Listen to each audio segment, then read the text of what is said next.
Ahora sí vamos a continuar. Los voy a dejar con el siguiente presentador de este tercer bloque del Social Media Day, organizado por la Universidad Ort.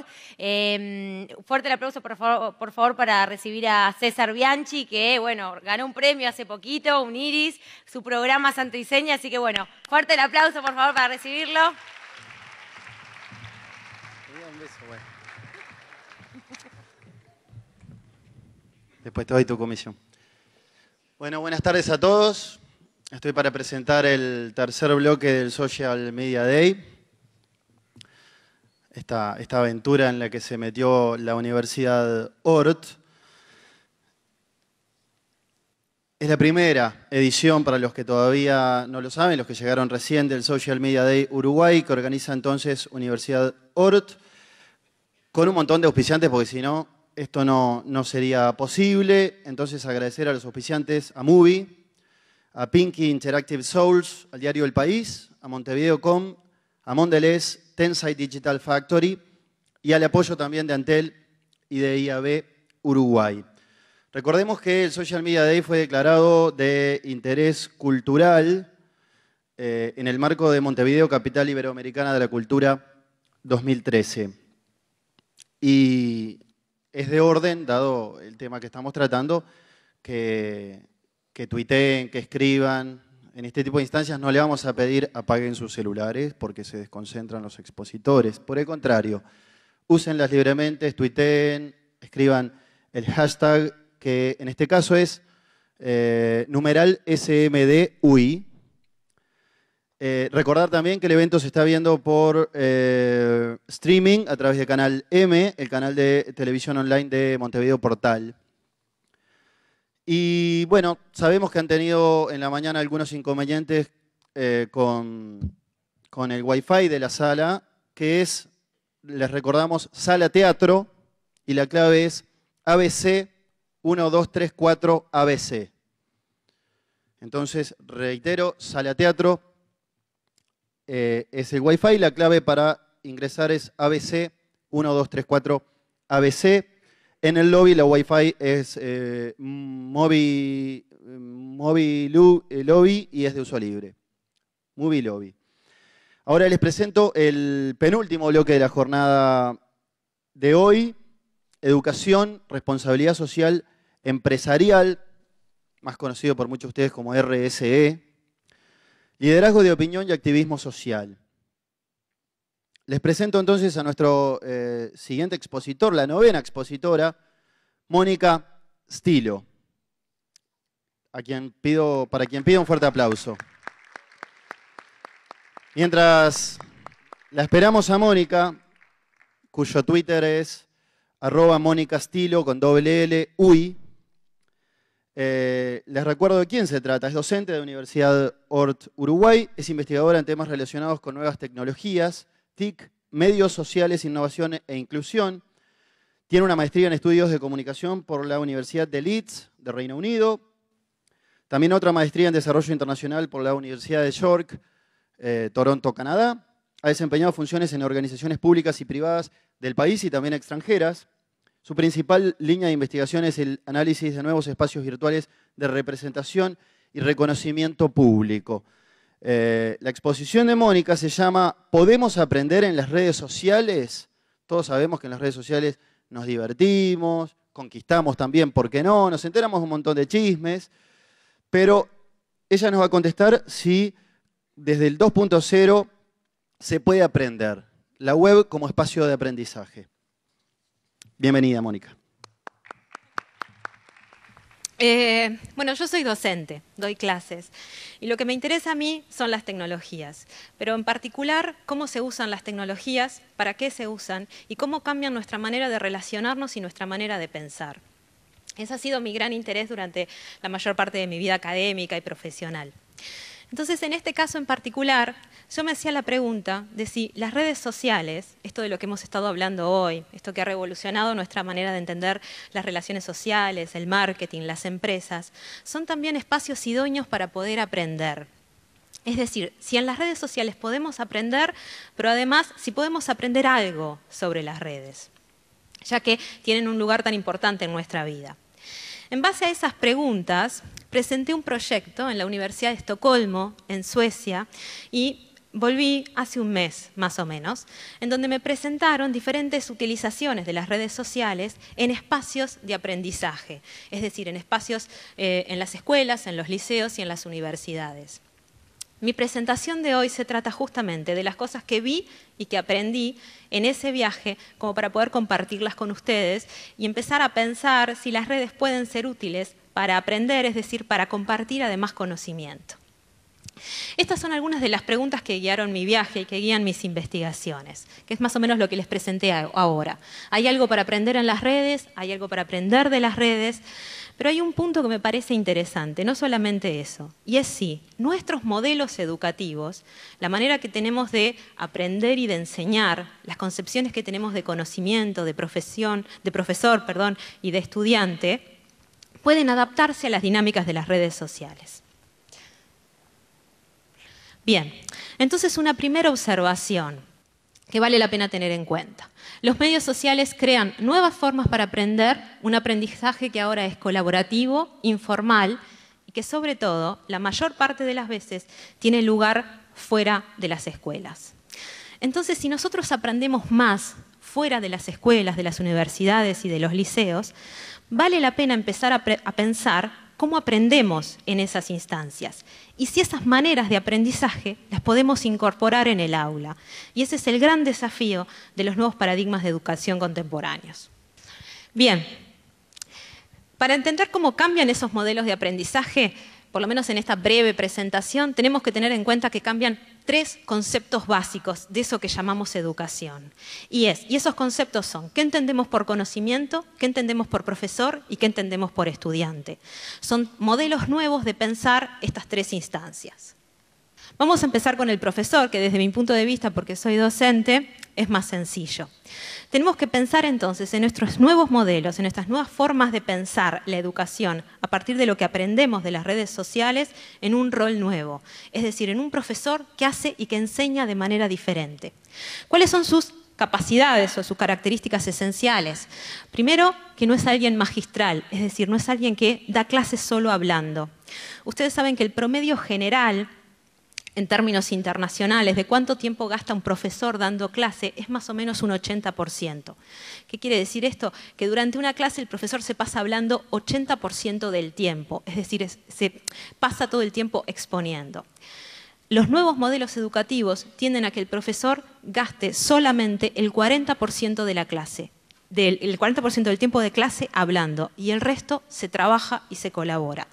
Entonces este profesor ahora es un facilitador del diálogo, es un guía crítico, establece relaciones horizontales con sus estudiantes y es además un profesor que le gusta explorar. Bien, ¿y cómo son ahora entonces los nuevos estudiantes? Estos nuevos estudiantes que aprenden en todos lados y aprenden con las dinámicas de la web 2.0 y de las redes sociales. Son también estudiantes diferentes. En primer lugar, porque dejaron de ser estudiantes pasivos, que solamente tienen que sentarse y escuchar. Ahora además tienen que crear. Son estudiantes que aprenden a colaborar, aprenden a crear colaborando y sobre todo aprenden a compartir el conocimiento que encuentran. Son creativos. Son eternos buscadores de sentido. ¿Qué quiere decir esto? Que entienden que los sentidos no están nunca cerrados, sino que están siempre en construcción. Entonces, cuando buscamos una palabra o cuando buscamos un concepto, entendemos que estamos siempre en perpetua investigación, sentidos siempre abiertos. Estos nuevos estudiantes tienen la capacidad de ser adaptables y flexibles. ¿Adaptables a qué? A las nuevas tecnologías, a las nuevas plataformas, a las nuevas propuestas y a las nuevas realidades. Y flexibles para poder trabajar en todas ellas. Y además son estudiantes autogestionados, es decir, estudiantes que antes que nada tienen que aprender cómo aprenden. No es exactamente aprender a aprender, sino que uno debe concientizar cómo aprende. Se aprende mejor escuchando, viendo, leyendo o practicando. Es decir, son estudiantes activos con su propio proceso de aprendizaje. Y en la última cuestión, el último término, ¿cómo entendemos el conocimiento? En estas nuevas instancias, en estas nuevas formas de relacionamiento y en estas nuevas maneras de pensar, que es lo que nos inspiran las redes y lo que nos inspira la web 2.0, ¿cómo entendemos el conocimiento? Tradicionalmente el conocimiento lo entendíamos como una serie de saberes, saber mucho, conocer mucho. Por eso necesitamos diplomas al final de un proceso que es una carrera. Bueno, el conocimiento es, de hecho, otro concepto que se está revisando y tendemos a pensarlo de manera diferente. Primero, un conocimiento libre. Sabemos que se crece más cuando compartimos los conocimientos. Es decir, es un conocimiento para todos y de todos. Lo que encontramos, lo que sabemos, lo que descubrimos, lo compartimos. Y además, nadie descubre nada en solitario. Se descubre siempre colaborando. Es un conocimiento que tiene que ver con aprender cómo se aprende, justamente. Aprender a saber cómo entiendo mejor lo que me están presentando y poder capitalizar ese conocimiento sobre mí mismo. Es un conocimiento flexible, articulable y además rizomático, es decir, que se relaciona perpetuamente con nuevas significaciones. Bien, este es un modelo bastante utilizado en términos de incorporación de nuevas tecnologías en el aula. Es un modelo clásico, que no quiero aburrirlos ahora con eso, pero quiero que lo tengan en cuenta porque me ayuda a entender si puedo incluir a las redes sociales en mi trabajo en el aula. Básicamente, este modelo tiene dos instancias que es interesante recordar, más allá de esas 4.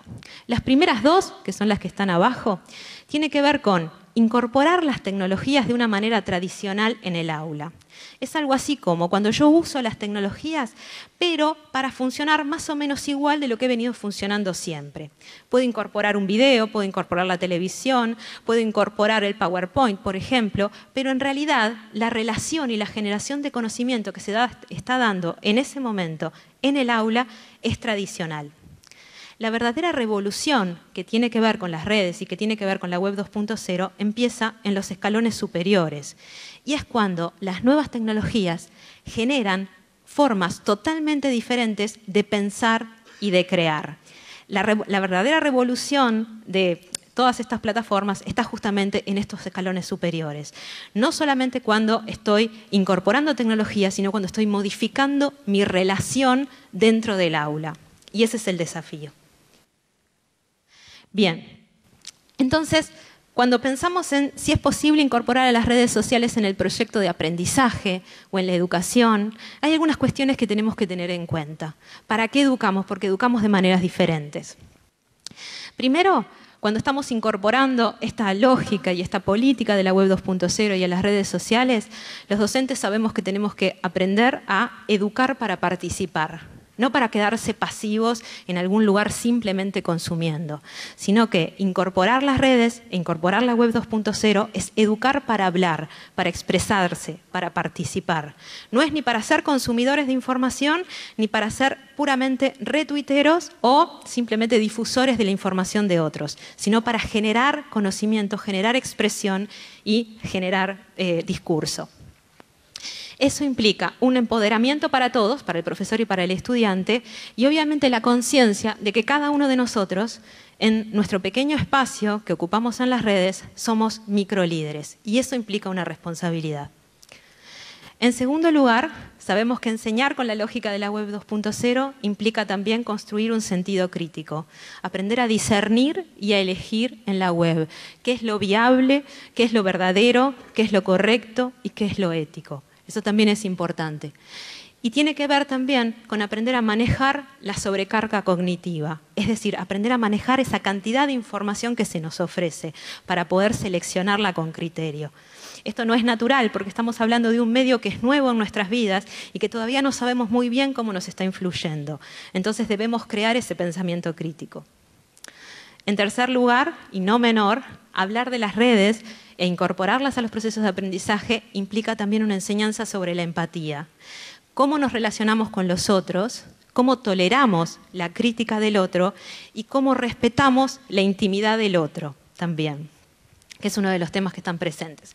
Muchas veces cuando hablamos de medios nuevos, de la web 2.0, tendemos a hablar de sus impactos impresionantes, que sin duda lo son. Pero pocas veces hablamos de cuáles son las responsabilidades que tenemos frente a esos medios y de ciertos cuidados y respetos que debemos incorporar. Y en cuarto lugar, y no menor, también tenemos que educar la desconexión, es decir, los momentos en los cuales tenemos que desconectar y vivir la realidad. Tiempo para aprender de otras maneras. Ustedes saben que hay algunas investigaciones que hoy ubican la brecha digital no en base a los conectados o no conectados, sino en base a aquellos niños que tienen el soporte familiar que los limita en su uso de las redes. ¿Esto qué quiere decir?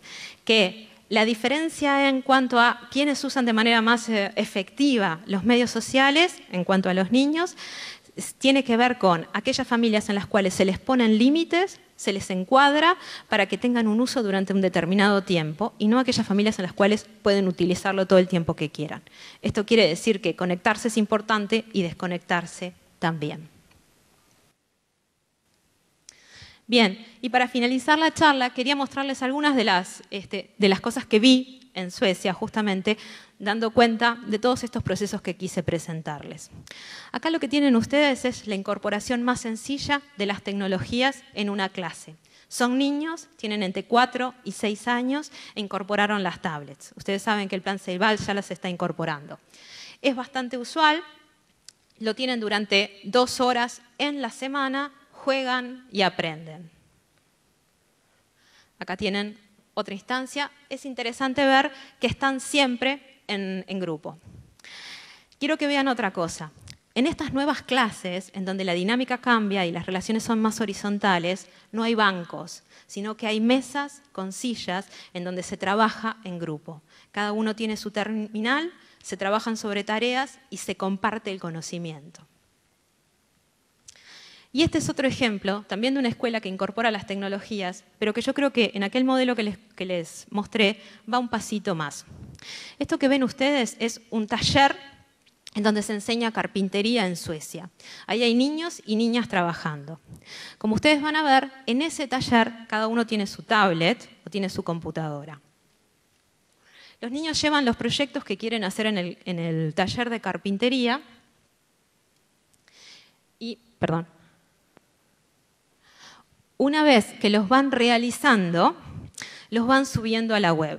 Cada uno de ellos tiene un blog, la clase tiene un blog y su familia tiene un blog además, en donde comparten lo que van realizando. Lo que me parece interesante de esto es que el conocimiento se genera, se produce en la clase y se comparte con el exterior, en esas nuevas dinámicas en donde ya no existen los límites para el aprendizaje. Bien. En cuanto a las universidades, y este es el último caso que les voy a presentar, también otro dato interesante, las universidades empiezan a pensarse más allá de los campus. Entonces desarrollan salones de clase con la tecnología necesaria para poder retransmitir en tiempo real cada una de sus clases y además poder recibir las preguntas de aquellos estudiantes que están conectados online. Es decir, ya es una escuela y una universidad bastante más abierto al resto del mundo. En cuanto a los ejemplos de secundaria, otro ejemplo, otro caso que me llamó la atención son los liceos en los cuales un día en el año son los estudiantes los que les enseñan a los maestros para cambiar esa relación jerárquica. Bien.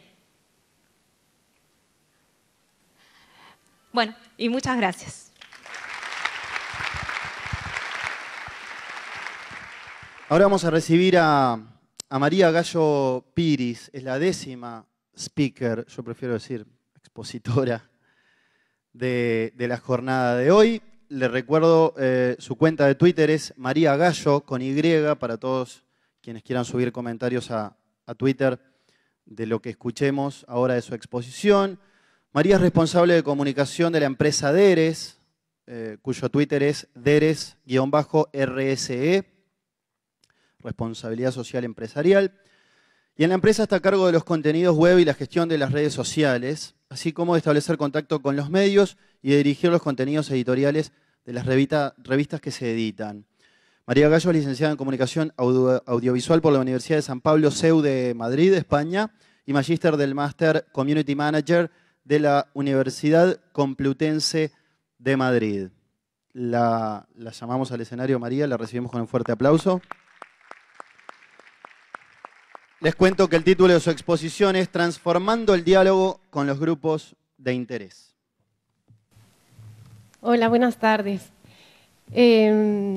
Bueno, en primer lugar quería dar las gracias a la Universidad Ort por haberme invitado a poder participar en este evento Y también a todas las personas que han participado, como todos los participantes, las organizaciones que han apoyado a que se pueda llevar a cabo hoy, ¿no? Efectivamente, como han comentado, bueno, me llamo María Gallo y soy responsable de comunicación de DERES, que para todas aquellas personas que no sepan, es la plataforma de responsabilidad social aquí en Uruguay. Y bueno, esencialmente se encarga de promover y difundir las buenas prácticas de responsabilidad social de las empresas. Mi ponencia, bueno, quería aclarar que la ponencia la voy a intentar hacer lo más práctica posible y que sea de utilidad para todas aquellas personas que de alguna manera quieran mantenerse informadas a través de las redes sociales sobre cómo funciona la RSE, sobre todo en Latinoamérica, y para todas aquellas personas que o bien estén hoy en día o en un futuro trabajando en un departamento de comunicación o en una agencia de comunicación y tengan que difundir a través de las redes buenas prácticas de responsabilidad social, ¿no? Mi ponencia se llama Redes sociales transformando el diálogo con los grupos de interés. Y para comenzar, me parecía importante que todos manejásemos el mismo idioma. Por eso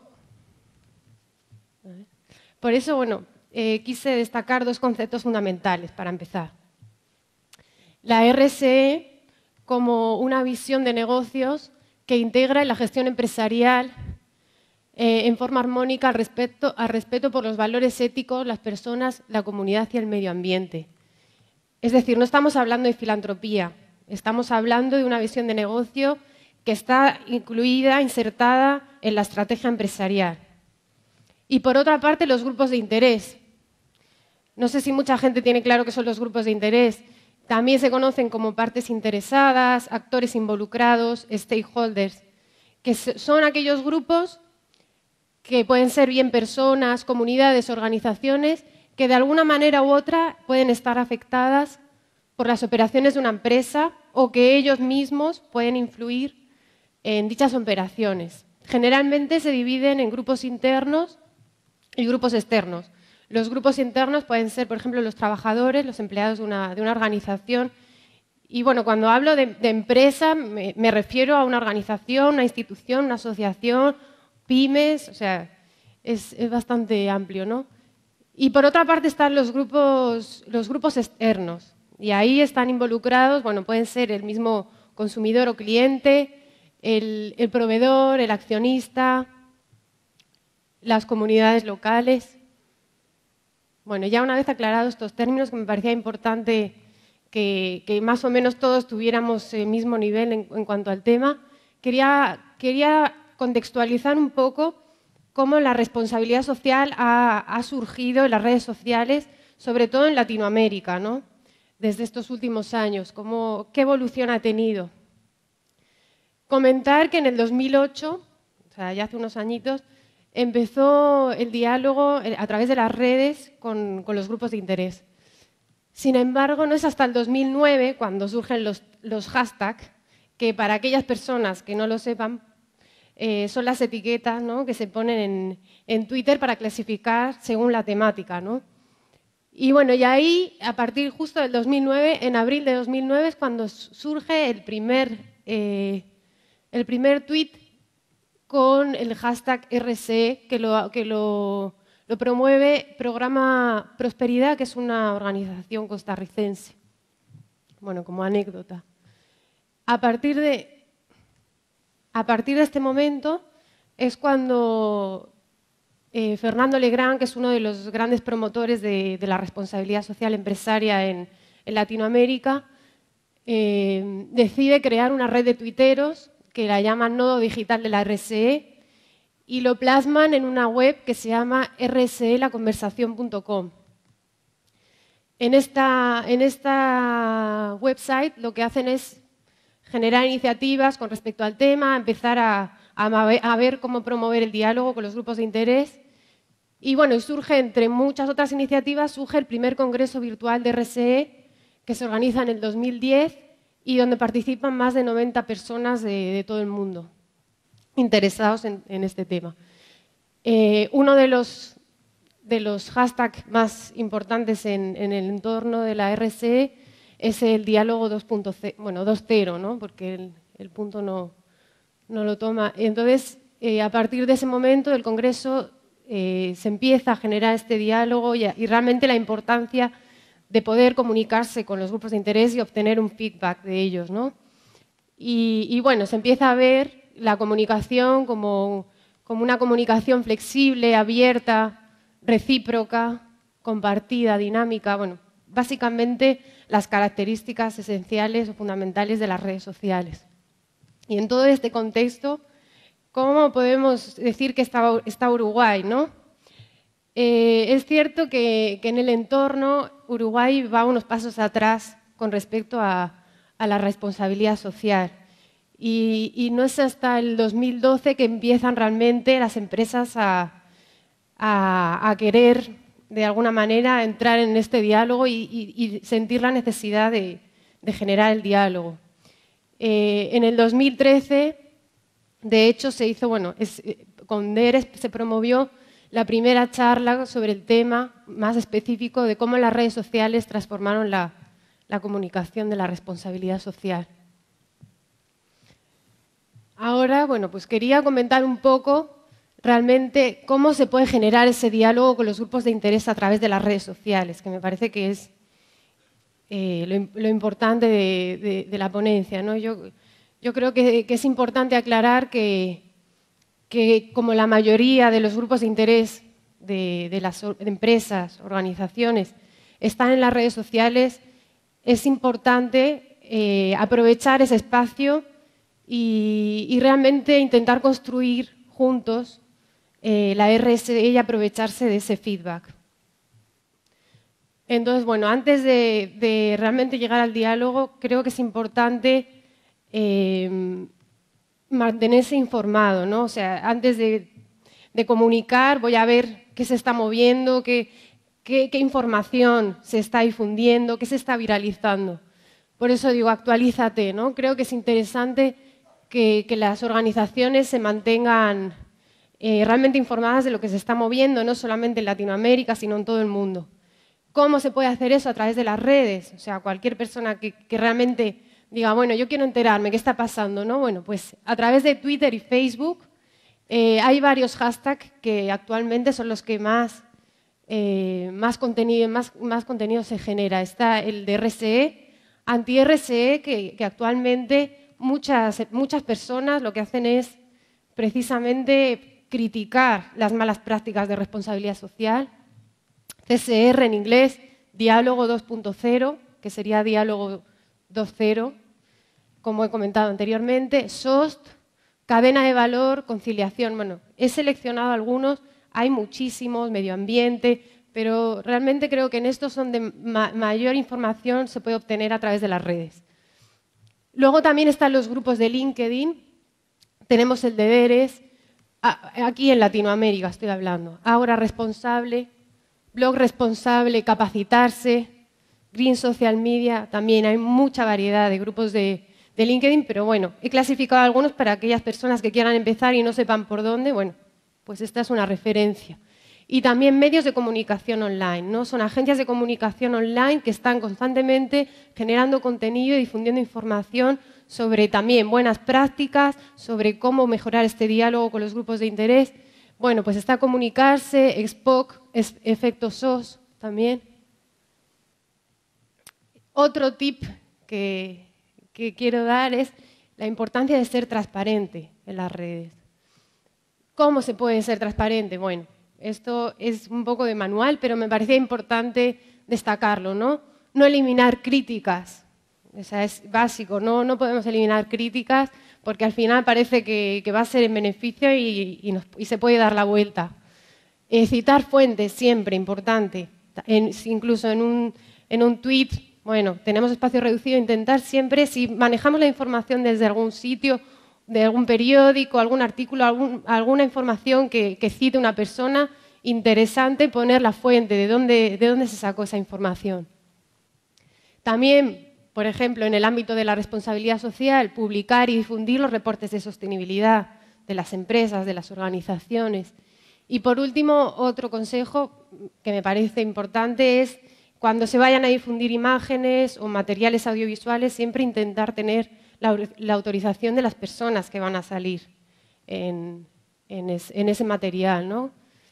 Por otra parte, fomentar la escucha activa. Bueno, si estamos hablando de diálogo, estamos hablando de tener un feedback. No estamos hablando de información unidireccional, sino bidireccional. Me parece que es básico fomentar la escucha activa, poder tener un feedback, tomar nota de lo que se está hablando, cómo podemos mejorar, cómo podemos cambiar las cosas, cómo podemos seguir adelante.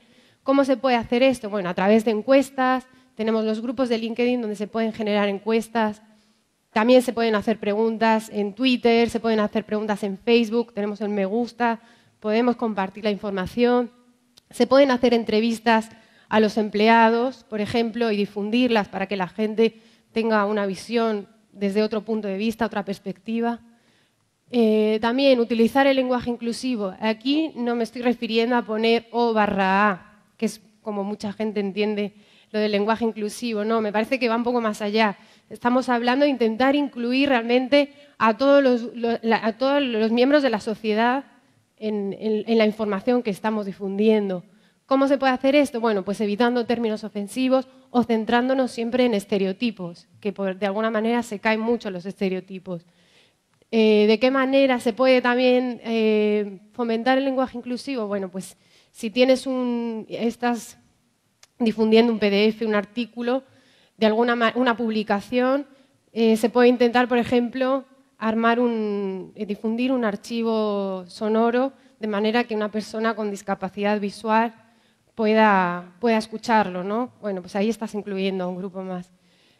Y por último, y no menos importante, también una característica básica de las redes sociales es ser coherente. Ser coherente con lo que estás promoviendo, que sea coherente con la cultura organizacional de la empresa y sobre todo si quieres, por ejemplo, llegar al grupo de interés interno, como he comentado antes, que son los empleados. Bueno, pues antes de difundir algo, intenta hacerlo de manera interna, con una comunicación interna. ¿Por qué? Porque una persona, un empleado, que se entere de cualquier información a través de Twitter sobre su empresa, puede generar cierta desconfianza. Es preferible que esa persona se haya enterado de inicio por la empresa, ¿no? Me parece que eso es importante. Bueno, aquí lo que he hecho es hacer una pequeña lista de influencers con respecto a la responsabilidad social empresaria en Latinoamérica.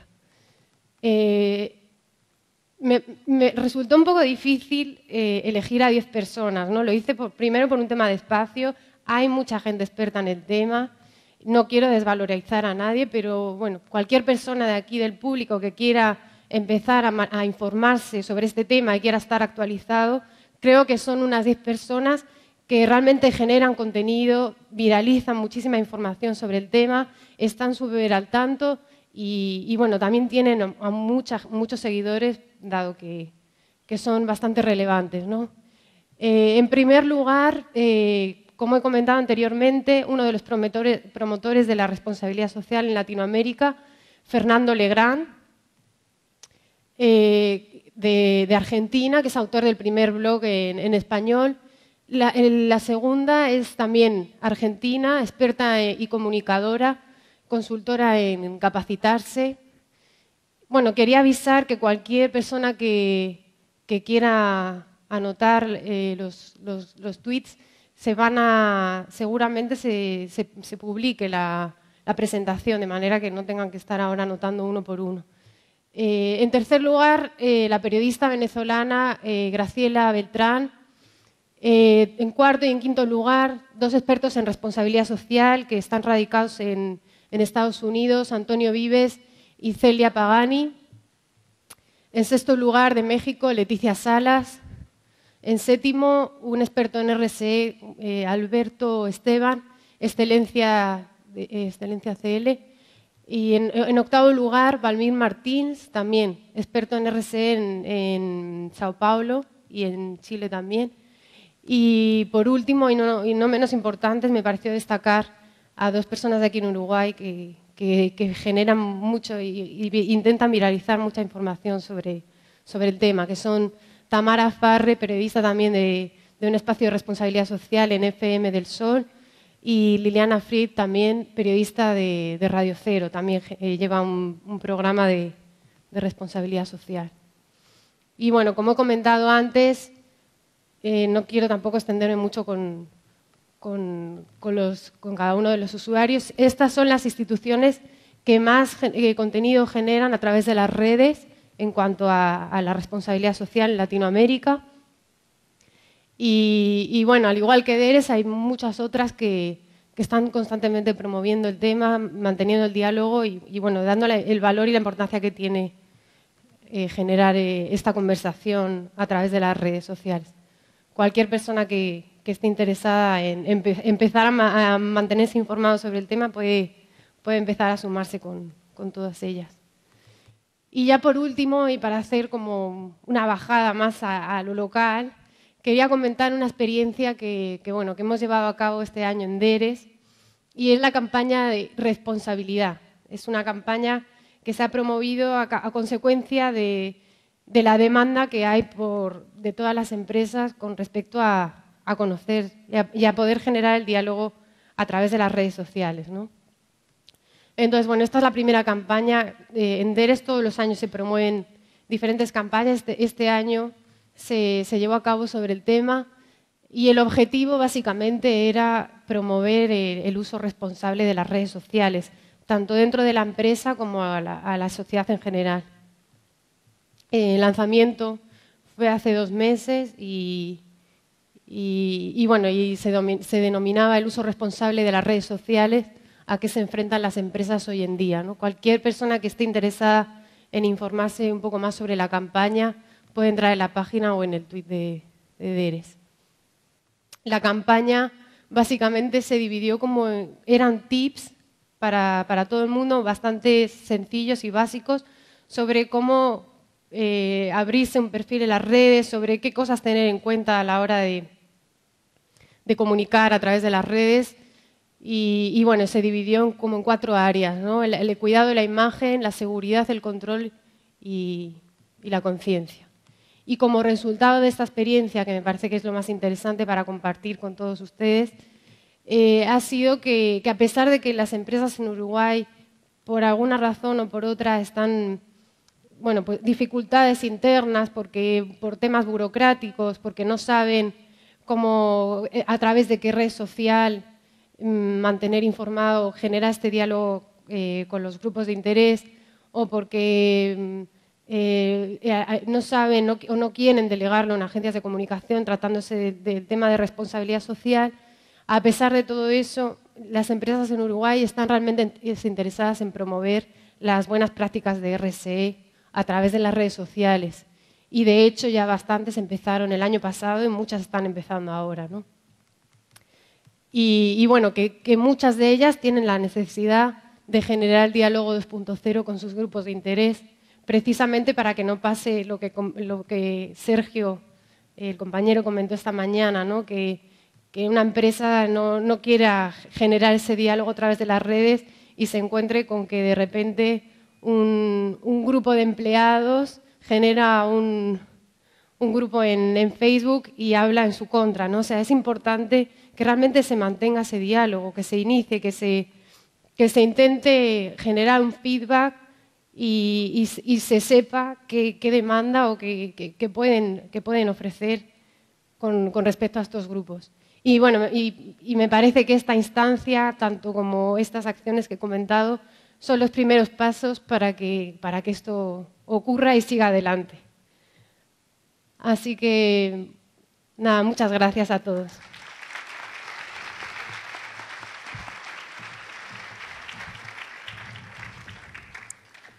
Agradecemos a María. Según lo que ella decía, estamos un poquito en pañales en esto de la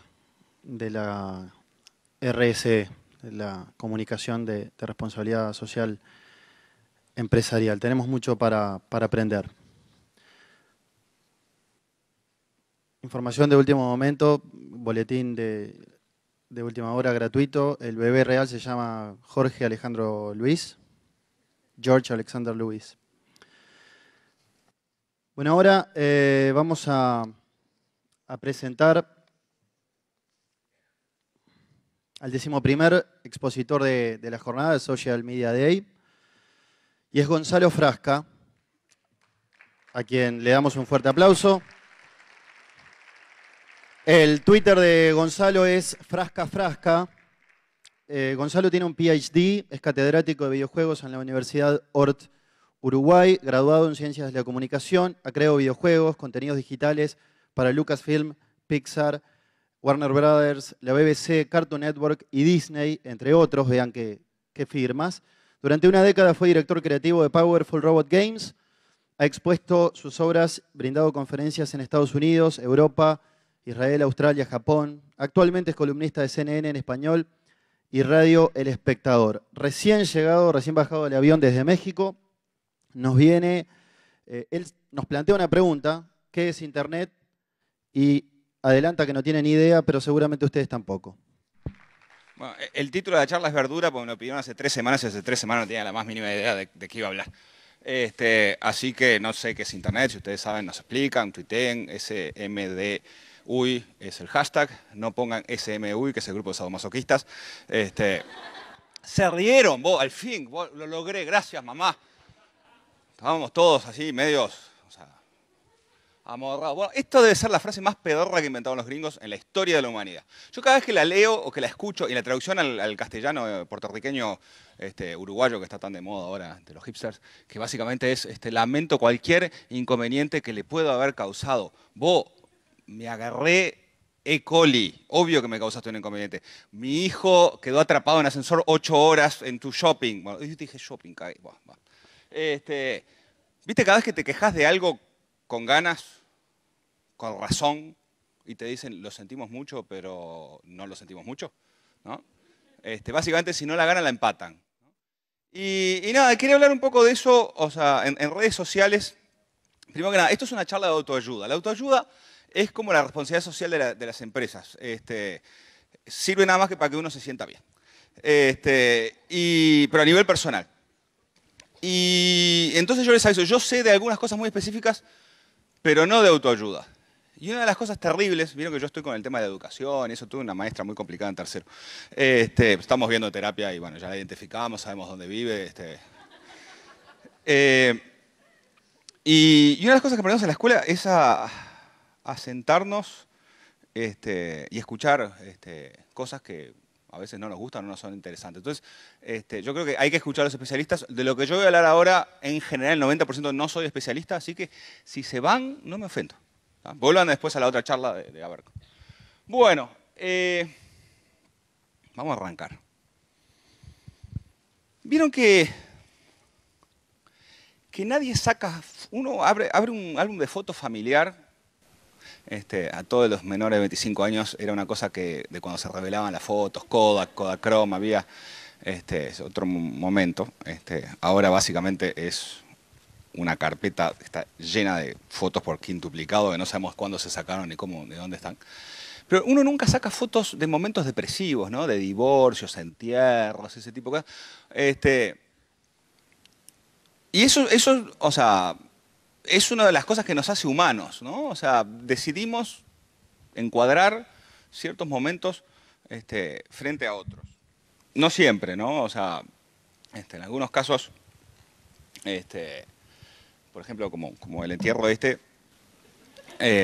cuando es gente pública, sí hay fotos, ¿no? de momentos trágicos, pero generalmente la gente que no somos presidentes, reyes o ese tipo de cosas, no sacamos fotos de cuando estamos tristes.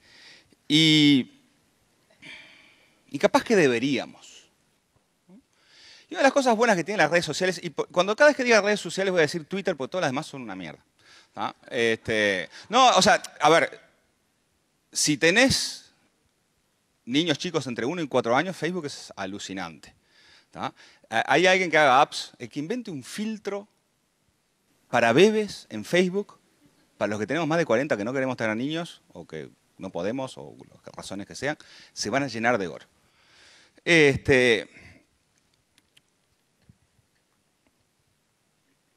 fotos tristes. Una de las cosas buenas que tienen las redes sociales, y por eso digo Twitter, es que queda todo escrito. Y no sé si hacen el ejercicio, yo como decía, esto es una charla de autoayuda. Yo a veces hago el ejercicio y es de lo que les vengo a hablar ahora, ¿no? Es una charla que incluso tiene hasta cosas de moral. Por eso salgan corriendo si quieran, ¿eh? No, yo no me ofendo. Uno no... A ver, cuando alguien se pelea con alguien, y si vaya, si habrá peleas en Twitter, ¿no? Normalmente uno no lo graba y no se ve a sí mismo peleando. Sin embargo, en Twitter uno puede releer, sé que es duro, sé que es difícil, uno no debería, pero uno puede aprender de sus errores. Eso es una de las cosas interesantes, sobre todo con Twitter que es tan así inmediato, ¿no? O sea, que uno cuando se calienta pone cualquier disparate y bueno, y logra enfurecerse a sí mismo, enfurecer a otras personas. Pero lo que quería hablar hoy justamente es eso. O sea, de cómo podemos utilizar a veces las redes sociales para nosotros mismos aprender cosas sobre nosotros mismos y sobre otra gente, ¿no? Una de las maneras también de juzgar a la gente en Twitter no es solamente porque tengan una bio divertida. Yo no sé cómo hacen, pero todo el mundo tiene una bio divertida en Twitter, ¿vieron?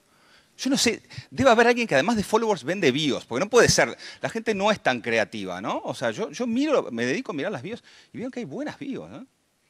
Por lo menos de la gente que sigo yo. Pero bueno, una de las cosas que tenemos de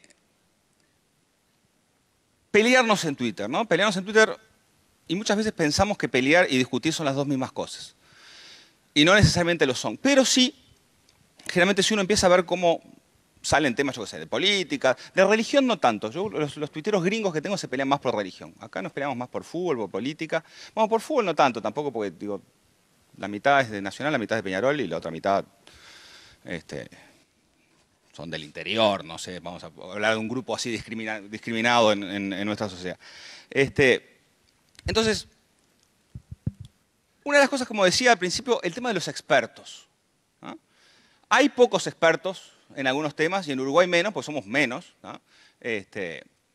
Hay gente que sabe mucho de algunas cosas y gente que no sabe nada, pero todos tenemos opinión, ¿no? Opiniones distintas.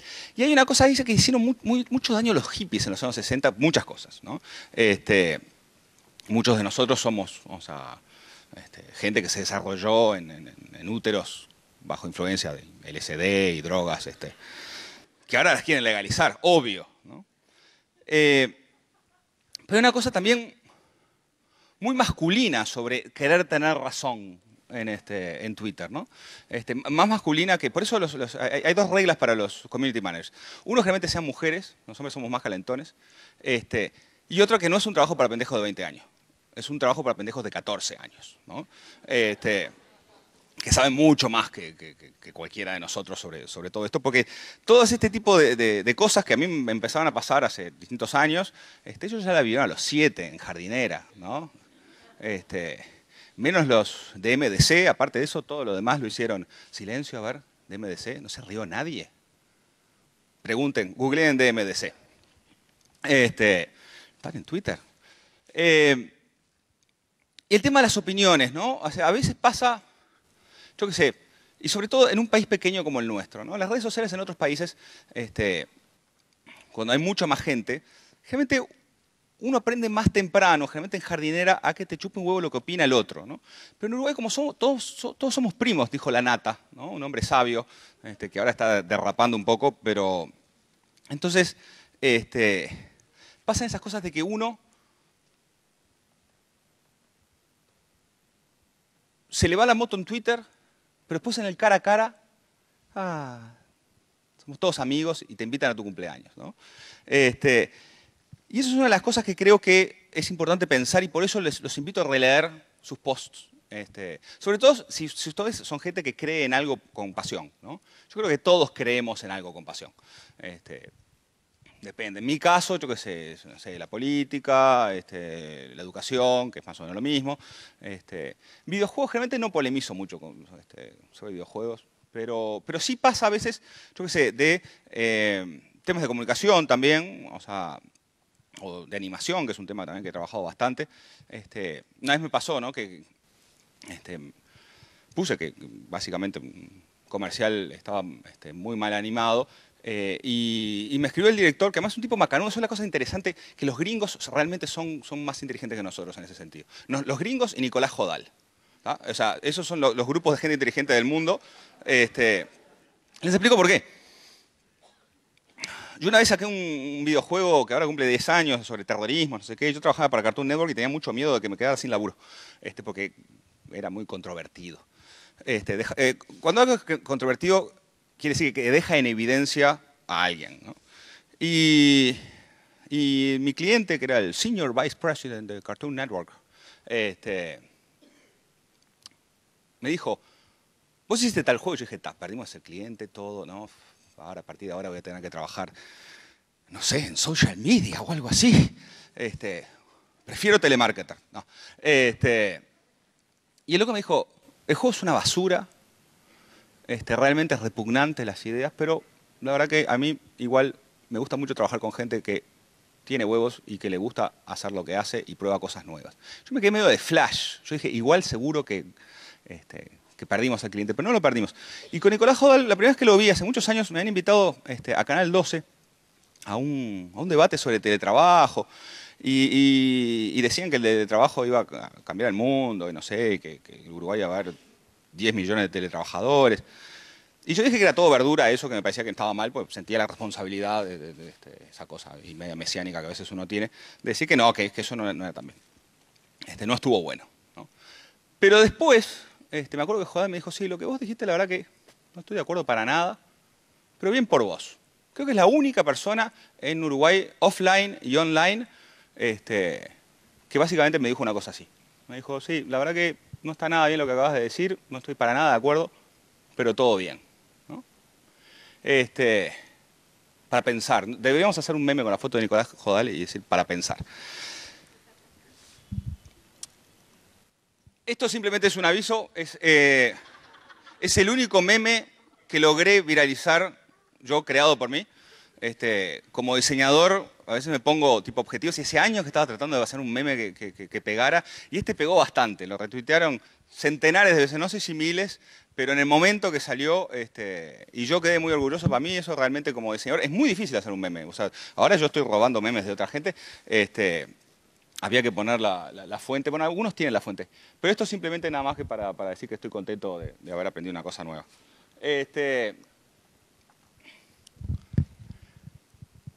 Como les decía, aprender a discutir, aprender a debatir, pero también aprender a calentarnos y aprender a putear. Esas son cosas que son fundamentales. Cualquier persona que haya entrado a una red social lo sabe. Y cualquier persona que sea community manager lo sabe digo, diariamente. Y nada, y eso es una de las cosas que creo que realmente deberíamos aprender. O sea, una de las cosas que realmente deberíamos aprender y deberíamos enseñar. Y esa es la parte más de autoayuda. O sea, si quieren quedarse con una cosa solo, es esa. O sea, aprender a convivir. ¿Ah? Generalmente se hace la socialización cuando uno es chico, en el jardín de infantes sí hay, y básicamente involucra hacerle tragar arena del arenero al compañerito o la compañerita en cantidades altas hasta que te pegan más fuerte a vos, ¿no?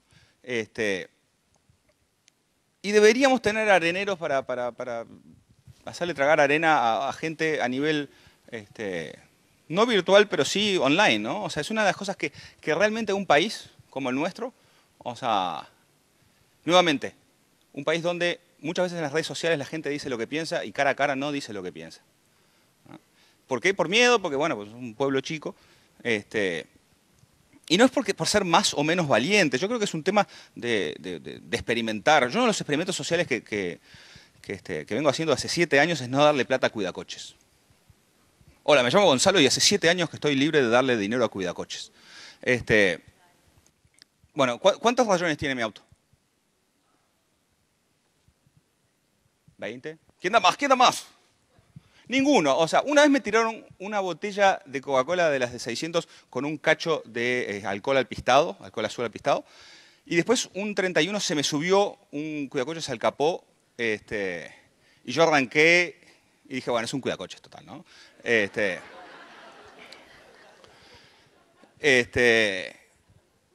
Pero aparte de eso, no me rayaron nunca el auto, ¿no? Antes de irme de viaje, me hicieron una entrevista sobre educación, me hizo Daniel Castro, que lo conocí por Twitter, en Canal 4.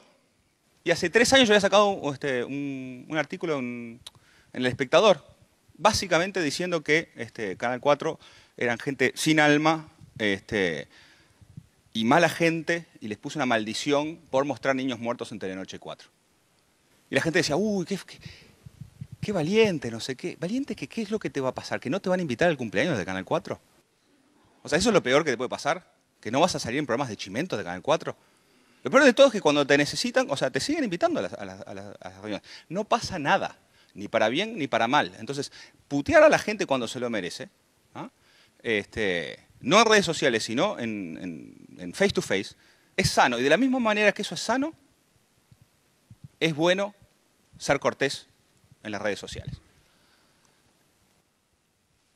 Este es un libro buenísimo, no sé si está en Kindle, pero básicamente es un tipo de los años 50 que se sentó en una escuela a escuchar clase, ¿no?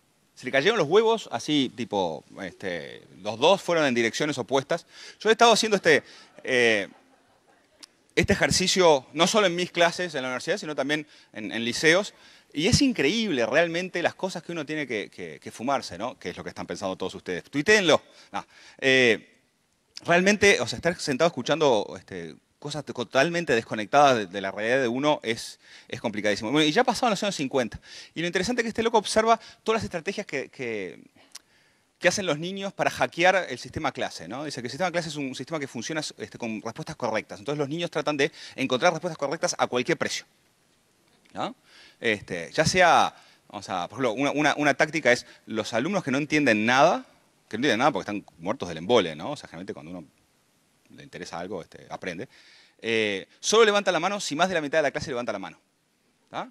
O sea, los tipos aprendieron estadística, ¿tá? Solos, por la fuerza.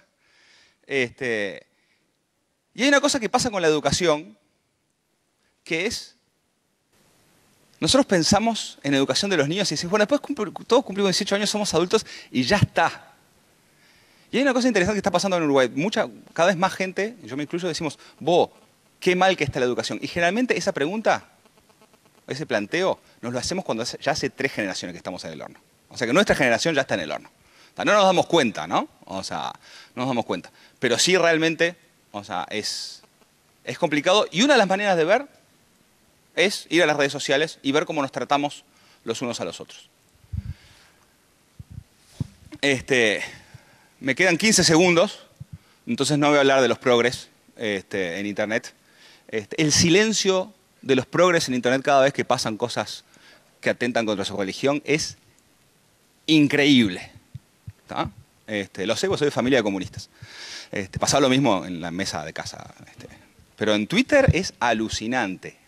Cric, cric, cric, cric, cric, cric. ¿Tá? Llámele pluna, llámele ñoqui, llámele lo que quiera. Para dar algunos ejemplos. Este es el único que no es un meme y simplemente es para decirles que, como les decía, esta no es mi especialidad, ¿ah? No se tomen demasiado en serio y tampoco se tomen demasiado en serio a sus clientes. O sea, yo no sé quién es el community manager de Fainapuritas. Ojalá no haya, ¿no? Yo creo que el infierno debe ser tener un iPhone con una cuenta de Twitter que solo puede seguir a Fainapuritas, ¿ah? Porque ¿cuántos tweets sobre la orilla? O sea, de orilla, discusiones, no sé qué, con queso, sin queso puede haber. Yo hago juegos también, no nos tomemos demasiado en serio ni a nuestros clientes ni a nosotros mismos, pero sí vamos a tratar de mantener un mínimo de respeto cuando nos enojamos mucho, ¿no? O sea, busquen. Yo simplemente, si quieren, a mí me sirvió. Si a ustedes no les sirve, está todo bien. Si no tienen ganas, está todo bien. Esta presentación no va a estar online. Busquen discusiones y cagadas que se hayan mandado en redes sociales. Yo la más grande, la que más me arrepiento, fue una vez cuando cuando TNU echó a Darío Klein, que además de amigo mío, es el tipo más capacitado para informativos de televisión del país, la mano derecha de Gestoso, y el loco dirigía el informativo de Canal 5, y básicamente lo rajaron por hacer su laburo, ¿no? O sea, hizo un informe sobre Moreno, que no le gustó al Ministerio de Relaciones Exteriores, y por temas políticos completamente lo rajaron. Pero más allá de eso, yo me posteé dos cosas ese día. Una cosa sobre el jugo de naranja y otra cosa después cuando me enteré lo de él. Y lo de jugo de naranja tenía como 35 likes, y lo de él no tenía nada, porque bueno, yo qué sé, la gente conoce a Ehrlich, no sé, yo qué sé. Y entonces hice lo peor que podía haber hecho, que es putear a mis seguidores, y son todos una manga de pelotudos, les gusta más el jugo de naranja que la comunicación democrática en su país. Y fue realmente injusto. O sea, fue realmente injusto porque la gente no tenía idea de quién es Darío Klein, no tiene idea de que hay una señal que se llamaba Canal 5, que ahora se llama TNU. Ni siquiera creo que tienen idea de que había un Ministerio de Cultura, que es el que decide a dedo ahora y mezcla lo que es el canal estatal con el canal de gobierno. Pero bueno, y nada, insulté a mi público. Y lo peor de todo es que yo siempre trato de pedir disculpas en un comment en vez de poner un post entero. Y no estoy tratando de exorcizar eso ya está. Incluso algunos followers que apreciaba mucho dejaron de seguirme. Pero lo importante no es cometer las cagadas esas online, sino aprender de ellas. Entonces, para terminar, simplemente quería mostrarles primero, estos son mucha de la gente de acá de Uruguay que yo sigo, o que me siguen, o que sigo, no sé, faltan, los estuve arrastrando hasta que me cansé. Pero nada, como ejercicio para combatir la neurosis colectiva que tenemos en nuestro país y que necesita cambios grandes, simplemente no me hagan caso, lo único que a mí me sirvió es tratar de ser más cortés en redes sociales, no siempre lo logro, porque lo cortés no quita lo valiente, y tratar de putear más cara a cara, dando la cara. Eso creo que es un buen ejercicio. Muchas gracias.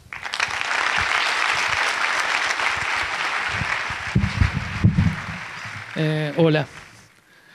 Pido por favor que levante la mano la persona que decidió que yo tenía que hablar después de Frasca. Porque ahora cualquier cosa que diga va a sonar aburridísima y bueno, lo lamento y así va a ser. El título de esta exposición es Obligado cualquiera pelea, y estoy doblemente peleando, obligado por dos lados. Por un lado, porque yo estoy en Internet y en las redes sociales obligado. Después les voy a contar por qué. Y estoy obligado acá también, porque por más que insistí en que yo no soy especialista ni en blogs, ni en Facebook, ni en Twitter, y que no sé nada realmente que pueda ayudarlos a ustedes, me insistieron que tenía que estar acá y bueno, así que estoy peleando obligado dos veces. Yo trabajaba en un diario grande, en el diario El País, y yo me reía de los que tenían blog. Yo cada cosa que escribía tenía 30.000 personas que compraban el diario. Dicen que porque escribía en una revista los sábados. Dicen que cada diario lo leen entre 3 y 5 personas, así que pongamos que lo leían 90.000 o 100.000 personas, más todos los que lo leían en la web. ¿Para qué quería un blog? Me reía de los que tenían un blog. Era lo último que se me ocurría, perder el tiempo en tener un blog. No tenía Facebook, no tenía Twitter. Todo eso era para mí un mundo innecesario y ajeno e inútil, así nomás. Un buen día solía reunirme con dos amigos a comer, siempre nos reuníamos. Estaban en la misma condición que yo, de mi misma edad, cuarentones. En aquel momento éramos capaz que 30 y tones, treintañeros. Y trabajaban ellos dos también en medios importantes y tenían cargos de responsabilidad importantes en esos medios y también estaban bien. Pongamos que eso en el año 2006, 2005. 2007 la cosa había cambiado, solo uno de los tres seguía en un puesto de ese tipo. Yo, el otro y yo, uno de los otros y yo, estábamos afuera de los medios. Yo había conseguido trabajo como ya dijo César, como coordinador de la licenciatura en periodismo de Ort, pero yo no quería dejar el periodismo activo propiamente dicho. Y las ofertas que me llegaban a mí y a mi amigo, el que había había dejado su trabajo, eran lamentables. Por ejemplo, a mí, al primer día que dejé el diario El País, Sonó el teléfono, me despertaron, era de otro diario. Querían que escribiera una columna para ellos. Dije, qué genial, qué bueno, me ofrecen trabajo al otro día que dejé mi trabajo. ¿Cuánto me van a pagar? 500 pesos por columna. Bueno, obviamente dije que no, ¿no? Y a mi amigo le pasaban cosas parecidas y hablábamos entre nosotros y nos habíamos como juramentado que no importara lo que nos pasara en nuestras vidas, que no íbamos a aceptar ningún trabajo con esas pagas miserables que eran las que nos ofrecían. No importara lo que tuviéramos que hacer. Podríamos arrendar una chacra, lo que fuera, pero no íbamos a trabajar por 500 pesos. ¿Y cómo veíamos Internet en ese momento? Veíamos cómo trabajar gratis. ¿Por qué iba a abrir un blog que era menos que 500 pesos todavía lo que me iba a dar? Esa era mi visión en ese momento. Y ahí me llegó una oferta no tan mala, bastante buena para trabajar en este diario. En el diario Plan B, era un diario muy chiquito, pero que me pagaba bien, en fin, en una apuesta que hizo la propia gente del diario El País para sacar un diario económico, y empecé a escribir ahí. ¿Qué fue lo que cambió? El diario Plan B vendía 900 ejemplares, 800, 900. Comparado con los 30.000 que yo estaba acostumbrado, era nada. No me leía nadie, yo escribía y nadie se enteraba. Y no tenía página web tampoco. Es decir, era una cosa como íntima. Yo podía escribir lo que quería, me sentía muy satisfecho, me pagaban bien, pero no lo leía nadie. Así que ahí dije, bueno, le vi por primera vez una utilidad a abrir un blog y lo abrí. Abrí un blog para subir, me dieron permiso para subir algunas de las cosas que escribía, no todas, pero lo abrí y subía las que me dejaban. Y tenía 10 visitas por día o 15 y yo me sentía feliz, porque en un diario que vendía 800 y bueno, eso le sumaba, no sé, 100 por mes y bueno, había aumentado más del 10% de la gente que me leía, así que yo para mí estaba bien. Y mi amigo me decía, vos, pero todo ese trabajo que te estás tomando no sirve para nada, porque eso nadie te paga más. Digo, bueno, no, pero lo leen, no sé qué, por lo menos hay gente más que lo lee, a mí me gusta que lo lean. No, pero estás trabajando gratis, me decía, no, fíjate que no, en fin. Yo también tenía dudas, por lo cual abrí el blog y no le subía nada original. Lo que hacía era simplemente alguna de las cosas de Plan B las subía al blog, nada más. No tenía Facebook, no tenía Twitter, seguía ahí en una cosa muy reacia. Un día estaba haciendo una nota sobre Julio Rivas, que me habían pedido una revista, el director técnico, ¿no? El Gladiador, ¿no? No les pido que se pongan de pie, pero... Bueno. Y yo tenía muchos testimonios de jugadores de fútbol que me hablaban cosas increíbles de Julio Rivas, pero él había dirigido un año en Italia. Y a mí me gustaba saber, porque todo ese discurso de gladiador en el deporte, para los uruguayos es como una cosa muy que ya un poco lo tenemos internalizado, y los argentinos también. Pero él había dirigido en Italia a italianos. Y yo quería preguntarle a uno de esos italianos qué había sentido cuando había escuchado a Julio Rivas diciéndole que era un gladiador, no un futbolista, ¿no? Que él tenía que salir a la cancha a hacer la guerra, ¿no? Ustedes saben que Julio se despierta todas las mañanas, aunque haga mucho frío, tiene una piscina en la casa, el agua está fría, obvio, es una piscina al aire libre, y él va con su traje de baño al patio, así estos días, por ejemplo, un día como hoy, lo hizo seguro, y se para en el agua y grita, estoy en guerra, y se tira al agua, ¿no? Es decir, bueno, entonces yo quería que un italiano me contara, no un uruguayo, qué sentía. Y empecé a buscar en internet los nombres de esos futbolistas italianos, y la única manera que tenía de mandarles un mensaje era por Facebook. No tenía la guía de teléfonos de Italia, pero los encontré en Facebook. Así que, muy a mi pesar, me abrí un Facebook para poder encontrar fuentes para mis notas, porque era una manera de llegar a gente a la cual no podía llegar. Y mi amigo me decía que ya estaba loco yo, que ya había abierto un blog, que ya tenía Facebook. Pero bueno, insistí en ese camino.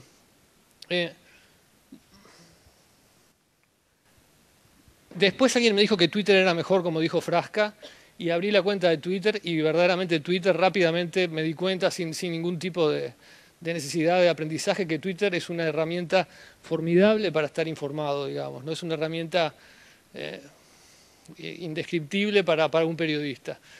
Pero a Facebook también le descubrí algunas otras aplicaciones. Me di cuenta rápidamente que las cosas que yo subía a mi blog, si las ponía en Facebook un enlace, en vez de 10 visitas por día tenía 100 visitas por día. Y si también lo mandaba en Twitter tenía 200. Y a su vez también Facebook me sirvió, hay que dedicarle un tiempo a esto, ¿no? Porque hay que filtrar mucha gente, ¿no? Ese filtro que Gonzalo reclamaba y no existe, hay que hacerlo manualmente, pero si uno se toma la molestia de filtrar a los que ponen fotos y frases de Coelho y esas cosas, y se queda con la gente que de verdad vale la pena, Facebook también para un periodista es un termómetro de la opinión pública, ¿no?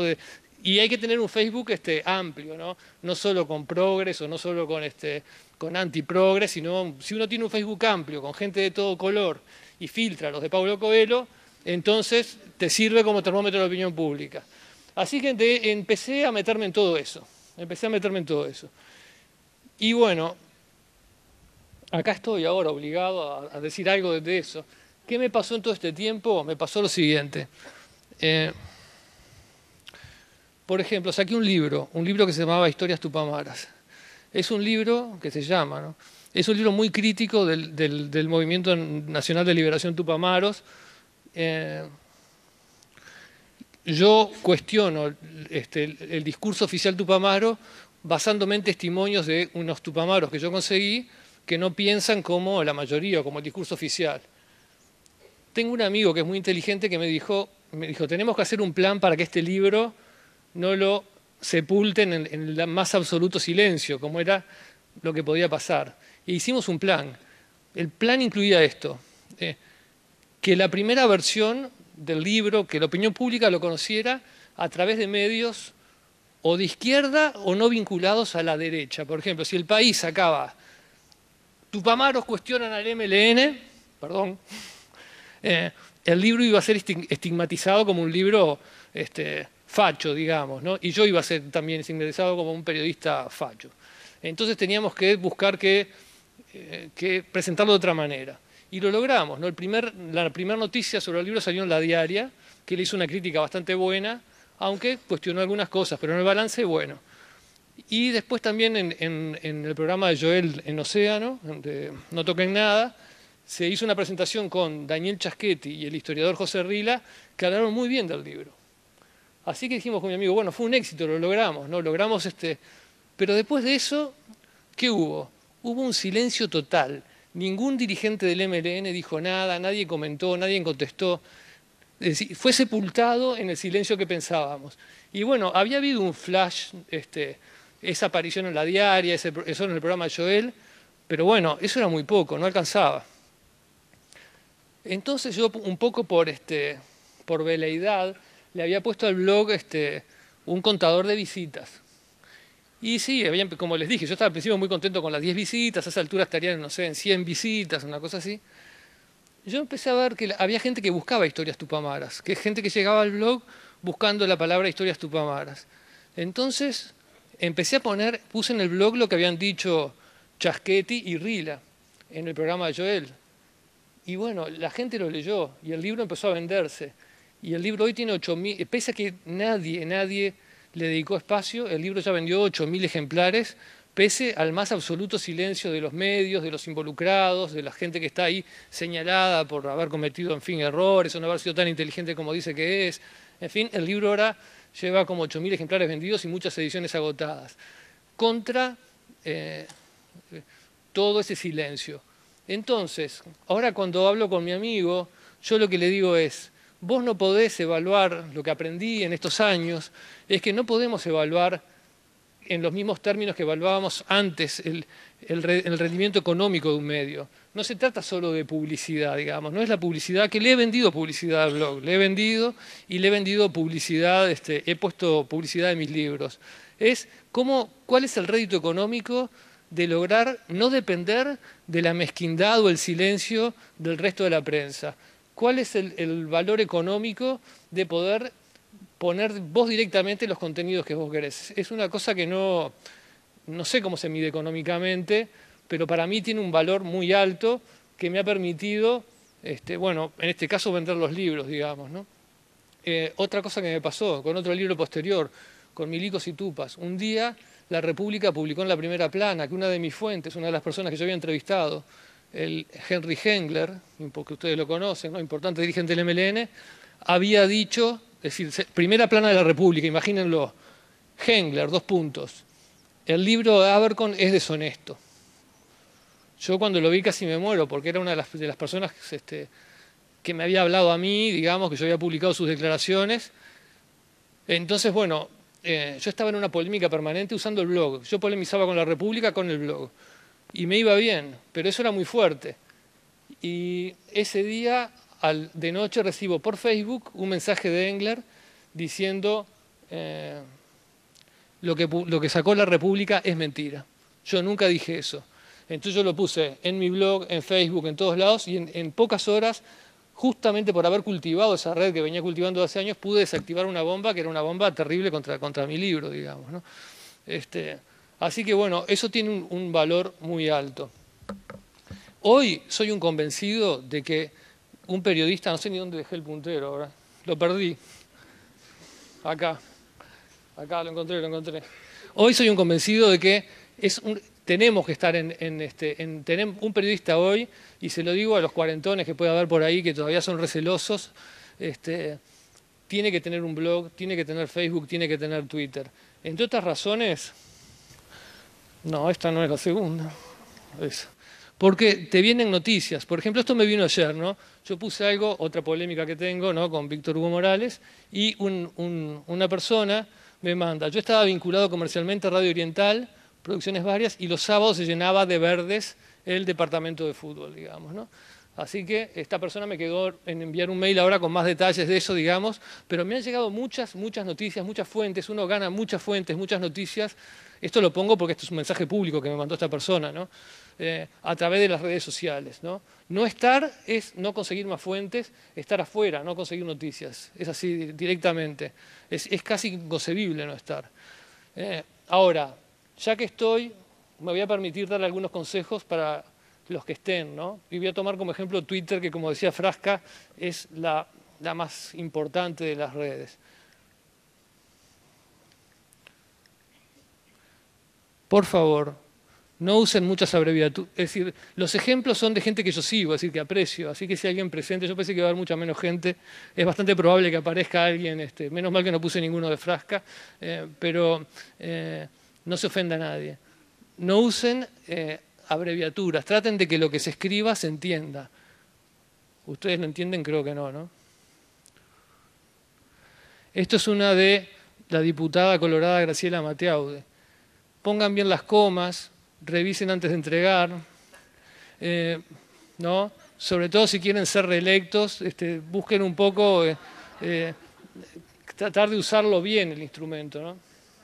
Marta Montaner, secretaria general del Partido Colorado, un community manager que le ayudara con los signos de puntuación, por ejemplo, con las comas, con los tildes.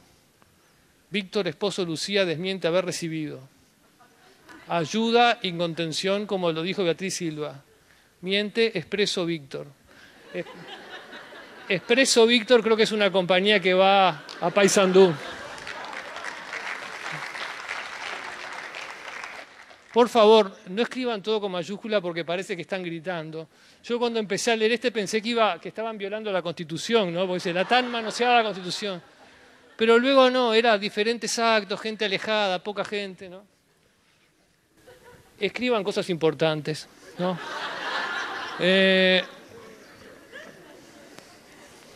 Yo me doy cuenta en mi blog, digamos, ya abandoné esa política de no subir cosas originales, trato de alimentarlo con cosas originales, pero no hagan caso a todas esas recetas que dicen escribí corto, escribí largo, escribí con mayor... No, lo que la gente busca es cosas que le sirvan y que la entretengan. Corto, largo, es secundario, Lo que sea original, que sea bueno. Pueden tuitear sobre su vida personal, no está mal, pero con un poco de moderación, ¿no? Esto es cuando Gisela, a quien aprecio mucho, estaba embarazada. Porque si vos seguís día tras día, ¿no? Un poco, podés aburrir un poco a la gente con el bebé, ¿no? Ya nació y nació muy bien, yo digo que estén todos tranquilos. Esto no sé si se ve, pero es un día que se había anunciado que habían destituido a un funcionario importante y no había sido tal destituido y están todos los tweets de todos los medios diciendo que había sido cesado. En fin, hay que chequear chequeen, muchachos, porque sigue siendo la base del periodismo. Te llegan muchas cosas de este tipo, ¿no? Esto me costó mucho llegar a un punto de equilibrio, ¿no? Y los que me conocen saben lo que me costó y cometí muchos errores. Ahora, mi regla es la siguiente. Al que te cuestiona, ¿no? Sin insultar o te pregunta bien, le contesto. Al que te cuestiona con ironías mordaces, que en realidad solo quiere reírse de vos con alguna cosa irónica, no le contesto, pero no lo bloqueo. Y a este lo tengo bloqueado. Y por último, revisen bien lo que mandan, porque puede pasarles esto, digamos, ¿no? Esto es una noticia que a todos nos gustaría mandar. Bueno, muchas gracias.